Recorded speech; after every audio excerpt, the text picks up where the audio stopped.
V zadnjem času je za opoziciji izjemno velik porast kršenja temeljnih delavskih pravic, torej temeljnih človekovih pravic.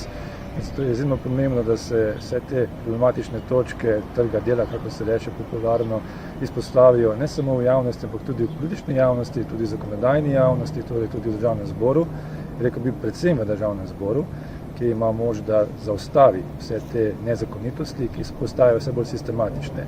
In zato je izjemno pomembno, da se te zadeve izpostavljajo tudi na komisiji za peticije,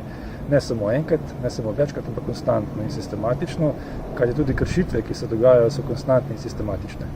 Primeroma govorimo o veriženju podjetij oziroma tako slamnatih podjetjih, kjer so delavci ujeti v začaranem krogu, sploh ne vejo, v katerem podjetju so zaposleni, za koliko časa, kakšne so njihove plače, vejo pa, da morajo delati